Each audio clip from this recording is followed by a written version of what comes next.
Welcome to my guide about liquid fertilizers. Prepare some snacks. I've brought the drinks. Roll the intro. As usual with these types of videos, I have my phone to cheat, to not forget stuff. And we're gonna get a bit technical. I'm trying not to go overboard and keep it as simple as possible. First of all, why is fertilization important? Well, nutrients are required for proper plant health, proper growth and development of all your plants.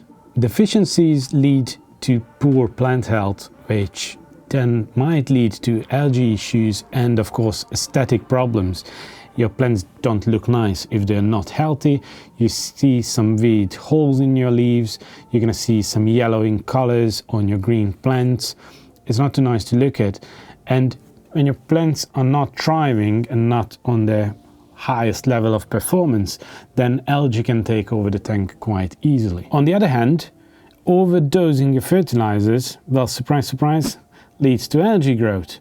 Obviously, all the nutrients that your plants can't take up because it's just too much, the algae is gonna take it happily. Sometimes this can even lead to a stunt in your plant growth and can also be toxic for some of your livestock. The most common case of this we see is high levels of phosphate, and the shrimps don't take it too well. Toxically overdosing other nutrients is not too common, but it can be done. So all in all, balance is key in fertilization, just as it is with any kind of aspect of aquascape. So what are nutrients? Well, we divide them into two big groups. We have micronutrients and macronutrients. So micronutrients are basically iron and some other trace elements. These have a crucial part in basic processes in the plants. When I say processes, I mean biological functions like photosynthesis, which is something we all know about plants. Another less known function is nutrient uptake. So the level of some nutrients plays a role in the ability of the plant to take up other nutrients. If you underdose certain nutrients, it doesn't matter how much you try to dose from the others, the plants are not going to be able to take them up. Micronutrients also aid enzyme functions and overall cellular health of your plants. And this is visible on the plant's colors and their beefiness, how thick your leaves are and how healthy they look. On the other side, there are your macronutrients, which is your NPK. That's nitrates, phosphates, and potassium. Sometimes we talk about nitrogens and phosphorus instead of nitrate and phosphate. These things are in correlation. They are not the same. I'm not going to go into that detail. Look it up if you're interested. Nitrogen is essential for protein synthesis like chlorophyll. Hence, it takes a big role in photosynthesis itself. Phosphorus supports energy transfer within the plants and also the development of DNA, RNA, and ATP.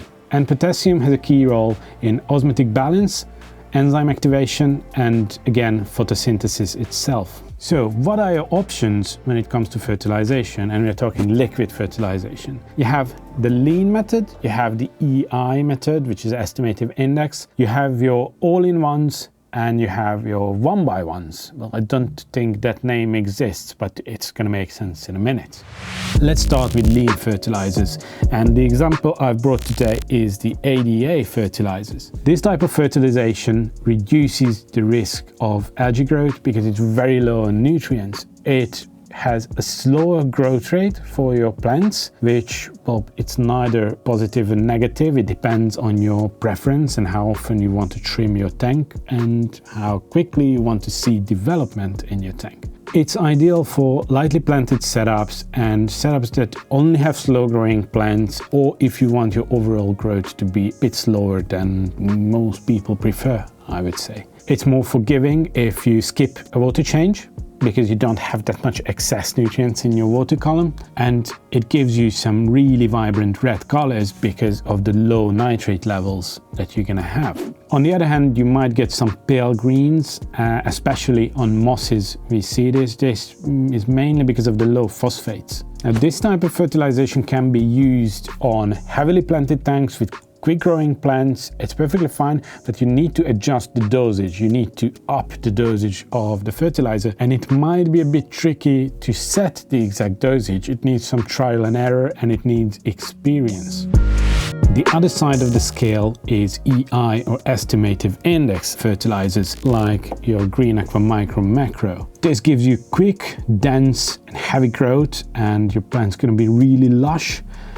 But quick growth means a lot of maintenance. It means a higher risk of algae, because you might end up with a lot more excess nutrients in the aquarium. And it also relies on you being thorough with your water changes and you being regular with your water changes. Now, when I say water changes, all the fertilizers come with a recommendation of how often and how much water you should change in your tank. You should always follow that recommendation. As for colors, Estimative Index is going to give you brighter, deeper greens, but you're going to lose some on the red scale compared to lean fertilizers, because your nitrate level is going to be higher, and the amount of red or the tone of red in your plants is in high correlation with the nitrate levels.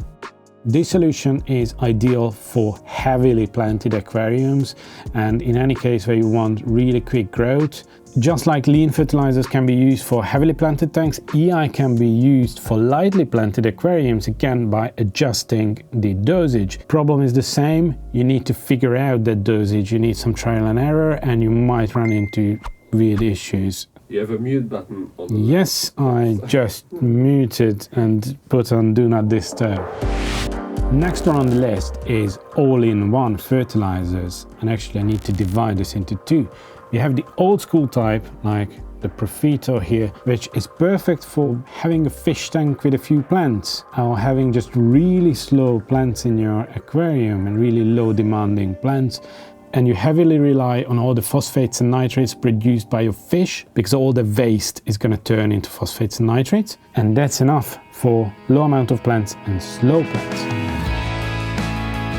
But now there's a new generation of all-in-one fertilizers, like the Green Aqua Balance, which is somewhere in between lean and Estimative Index. We've tried to combine all the pros and cons, or well, just use the pros of each side in one bottle.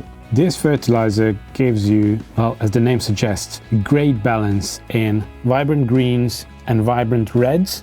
You have both of them in the same aquarium. It gives you a relatively quick growth, a lot quicker than lean, but not as quick as Estimative Index. It is just the balance in between those two worlds. We've been using this fertilizer in most of our tanks in the showroom for over 6 months now, and I'm really happy to say that we avoided a lot of the usual issues. There are some problems that come up from time to time in every aquascape, even for us, but with the Balance, we didn't have any of them. And now the last group, which I called one by one. I don't really, please in the comments let me know if these type of fertilizers have a specific name. I have no idea. By one, I mean you have your trace elements, you have your iron, you have your nitrogen, your phosphorus and your potassium. And the example today is the CChem lineup. Now this is a difficult one. Arguably, this is one of the best solutions. It gives you the best health for your plants, it gives you the best colors, it gives you the most balanced growth, but it comes at a high price, and I'm not talking about money, it's much more about the time you put in using these. With this type of fertilization, you give specific amounts for the specific needs of your tank.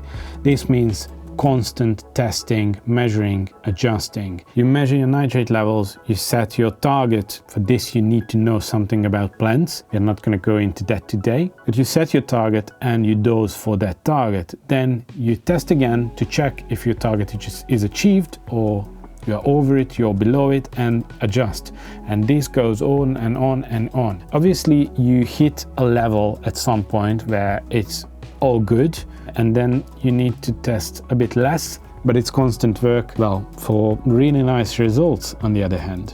Now, to make it a bit less complicated, Seachem actually has a dosing chart on their website where you can see what you should dose on specific days, when you should do water changes and so on. It's a bit simpler that if you follow, and also if you have an Aquavitro Sentia doser, it actually knows these fertilizers. So you can set your targets, you can put in your weekly testing measurements, and it adjusts the dosage automatically, so you don't need to calculate on your own.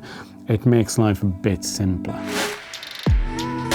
So here is my conclusion. Choosing the right fertilizer for your setup depends on quite a few things, and you're gonna have to decide for yourself. Look at what your goal is with your actual setup. What do you want from your plants? How many plants you want? Do you want quick plants or slow growing plants? Do you want vibrant reds, or the greens are more important for you? How precise are you with your water changes, or how lazy you are actually? This all gonna give you the answer on which fertilizer to choose from. And obviously these are just options for the different types. We're not going to go through all the different brands because there are tons of fertilizers out there. I hope this video is going to help you choose your next one, and just keep it in mind, balance is a key aspect of a thriving ecosystem underwater. Thank you for joining me. See you next time. Goodbye.